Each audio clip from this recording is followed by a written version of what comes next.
Hey guys, welcome to a very exciting game. This is game 6 of the Garry Kasparov saga versus the Deep Blue. The first 5 games have been pretty exciting. The scoreline reads 3-2, and I will put the link in the description as well as at the end of the video. So if you have not watched any of those games, please make sure you watch them. And in this game we have Garry, who has the white pieces, and Deep Blue has the black pieces. Now remember, in the entire tournament, Deep Blue was given the opportunity to make tweaks or improvements into its software, or they were allowed, but Garry, he was left with his preparation. Wasn't really much done back then, especially nowadays when players use a lot of material. They understand the openings that various players have played, and they use a computer. In those days, Garry didn't really have any of the resources, but even then he showed the masterclass and an amazing player that he is. So let's just get into the game. And Garry, with the white pieces, opens with knight to f3, and this is the ready opening. We have d5 as a response, and d4. We have c6 and now c4, and this is the Slav defense. We have e6, knight b to d2, and now knight to f6. Simply developing moves. We have e3 and now c5. b3, supporting the central pawn, so in case any captures happen, then your pawn structure will be completely fine. Now you have knight to c6, not really capturing but putting more pressure on this these centralized pawns. We have bishop to b2, and now c takes d4, finally relieving some tension, and now e takes d4. You have bishop to e7, again a developing move. Now black can castle kingside. We have rook to c1. Garry instead wants to develop his pieces first. He is not really in a hurry to move the bishop out of the way, castle immediately, and have a fine game. But he wants to develop his pieces and try to create some attacking position. We have castles by black, and now bishop to d3, finally developing, allowing this king to castle whenever it needs to. We have bishop to d7, a developing move, and now castles. Finally, Garry castles. We have knight to h5, and instead of playing knight to h5, if you go back in this position, it's completely equal position. And what can be played instead is even a5, not allowing Garry to have some counterplay on this on the queen side. So naturally, you will play a3, which is the correct move. And now you even get a4, you have pawn takes, this b pawn takes a4, and now queen to a5. The next thing you're going to do is capture this pawn here. But white will simply move the the bishop to c2, and you will simply get this queen going back to a7, and then you can even have something like rook to e1 that is being played after you. Or you could put your rook here. It's completely fine. I mean, either of the moves is fine. You can either put your queen back or your rook here. White is going to have a rook here on the e file and try to put some pressure. The next, you're going to move your knight, capture this extra pawn, have some captures on this a4 square, and a completely equal game. But that was not played in the game, and we have knight to h5 in this position immediately by Deep Blue, and now we have rook to e1.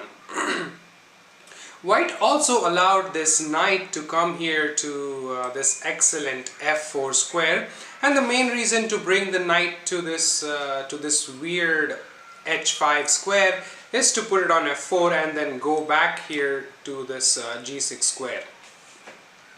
And so Garry Kasparov allows it. He doesn't really mind because he says that's fine, that's completely fine. We have knight to f4 as planned, bishop to b1. Now since the bishop was attacked, you want to save your bishop, and now simply bishop to d6. You have g3, now kicking away the knight and also closing this bishop's diagonal. It was attacking the h2 pawn.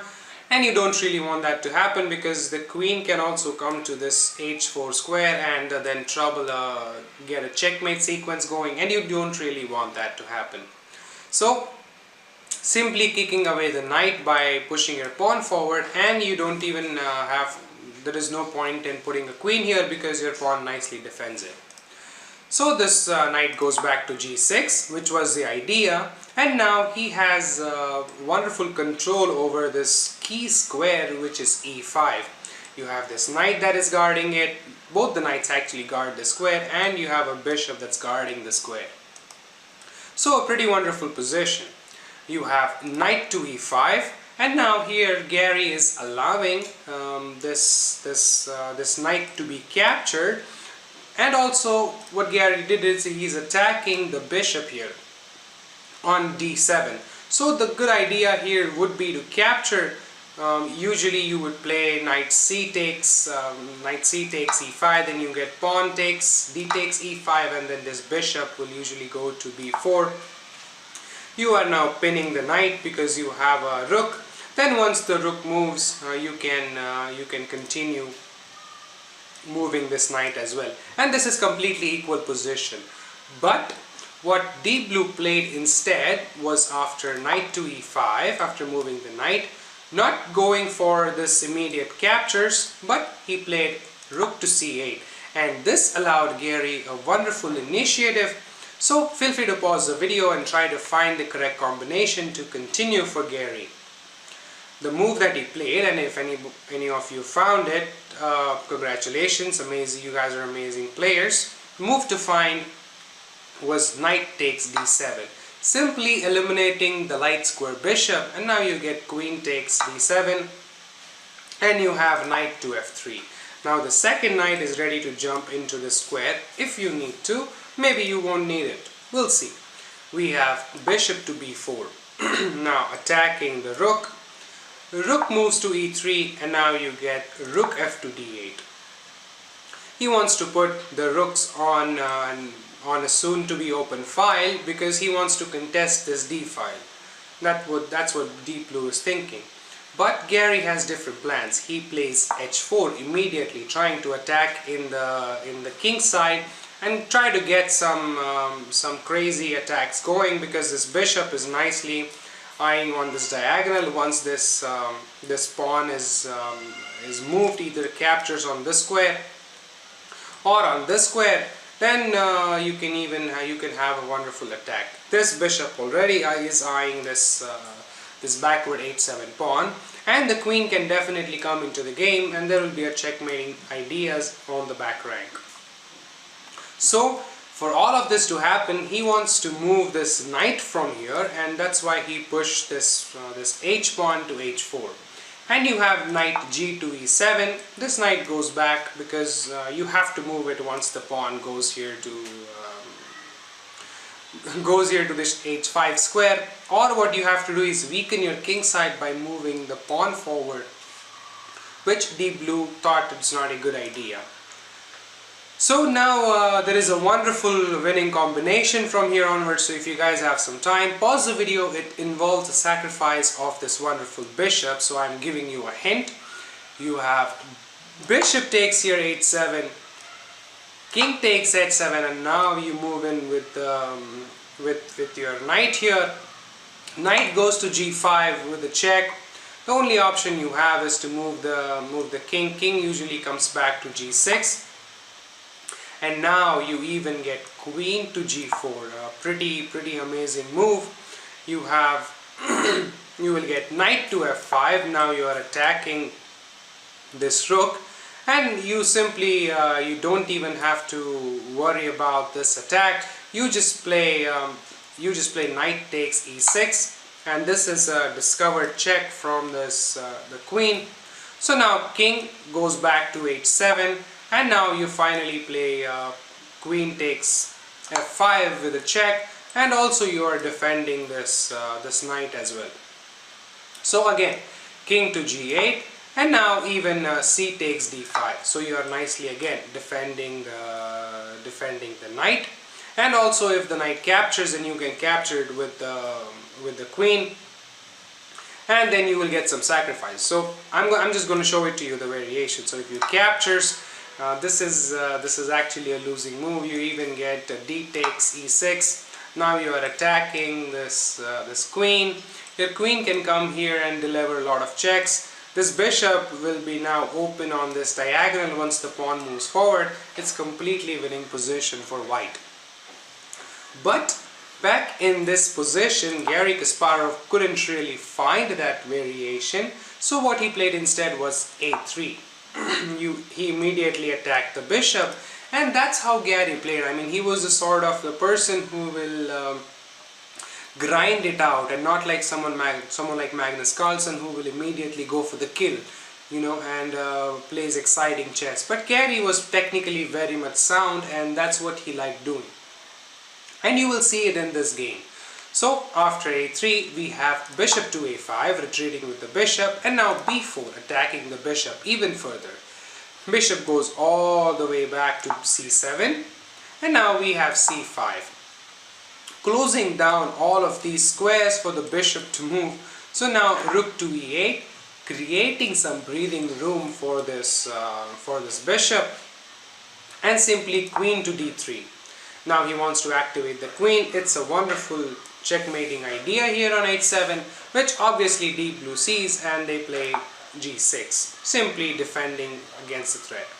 Now we have rook to e2, and simply knight to f5. You get bishop to c3, and now h5, trying to close down the structure.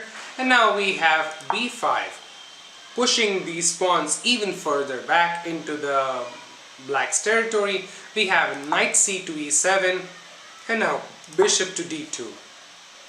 You get king to g7, and now a4. Look at how much space all the white pieces have. They can move anywhere they want. But look at how much space black pieces have. This cannot really go anywhere other than these two rooks are stuck on the back rank. These two knights are staring at each other. They have captured each other's positions. And all they can do is either this knight can move back here, this knight can move up here, but there is not much either of the pieces can do. So it's pretty cramped position, and that is exactly what Garry was aiming for in this game. He wanted to cramp all of Deep Blue's pieces. He wanted to get some space on both the sides. Now he has a lot of space on the queen side, also some space on the king side. But black doesn't really have much space. So rook to a8, and now a5, again pushing it even further, and now a6. Finally there has to be some counterplay, and this was actually a big mistake, because now you simply get b6. The entire structure is closed down. There is nothing black can do to open up this chain, because you don't have any pawns to attack these pawns, so it's going to be pretty difficult. Now we have bishop to b8. The bishop was attacked, so it has to move back, and now bishop to c2, gaining more space. We have knight to c6, trying to come to this square, but the bishop is nicely controlling it, so it cannot really maneuver itself anywhere. We have bishop to a4, and now rook to e7. You simply get bishop to c3, and now knight to e5, again trying to remaneuver, attacking the queen. But again, this was a mistake, because you simply get pawn captures this knight, and now you get queen captures the a4 bishop. But this was Garry's idea, because the light square bishop wasn't really doing anything, so it's fine if you give it up. For a wonderful pawn here on e5. If you remember, during the initial stages, both of these were fighting for the square, and now finally Garry captures the square. He's controlling the most important key squares in the black's king side. Now we have knight to d4, and simply knight takes d4, queen takes d4, and queen to d7. Here Deep Blue cannot really capture the queen, because it doesn't really have many pieces or many squares that it can maneuver its pieces to. So it has to keep its queen and try to find some way to get out of this, this mess here. We have queen to d7 and now bishop to d2. You get rook to e8 and now bishop to g5. Again, if you look at this position, wonderful strangle by Garry, because now this bishop is cutting down this entire diagonal. It can even come here to f6 and give a check, then it's going to control this diagonal. You have all of these pawns covering wonderful squares. This rook controls the last rank, this rook controls these two rooks control the last two ranks. You have a queen that can go to wherever it wants, and all of these pieces are really stuck, cannot really go anywhere. I mean, all of these pawns are useless unless Garry decides to push and create some activity, which I don't think he's going to do because he doesn't need to. He can maneuver easily, he doesn't really have a light square bishop, so it's completely fine for Garry. Now you get rook to c8 and bishop to f6 with a check, king to h7, and if you look at this position, all of these pieces are really cramped and there is nowhere for Deep Blue to go but to just keep making king moves now. There is nothing, or you have to sacrifice the material, and this is completely losing. You get c6 and now you simply have b takes c6, queen to c5 and king to h6, rook to b2 and queen to b7, rook to b4, and this was the final position on the board as Deep Blue realized there is no progress to be made from his side and they decided to give it up. So they resigned in this position because they knew what was going to happen. Garry is slowly going to get the queens off the board and then simply because of his space advantage march up with the king, gobble up some of these pawns, and it will be all over. So I'm going to show you what's going to happen next, and this is why in this position Deep Blue team resigned, and the score line now reads 4:2 in Garry Kasparov's favor. So we have rook to g8. If the game would have continued, this is what would have happened.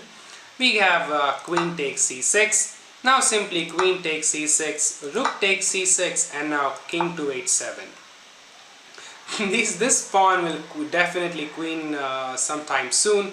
There is not much this bishop can do. It cannot really go anywhere. It's blocked by this pawn. This square is blocked by the pawn. This square is blocked by the pawn. So it's kind of stuck here on b8. And because of bishop being stuck, this rook is stuck. So black is essentially playing with a rook and a bishop down. There's nothing he can do.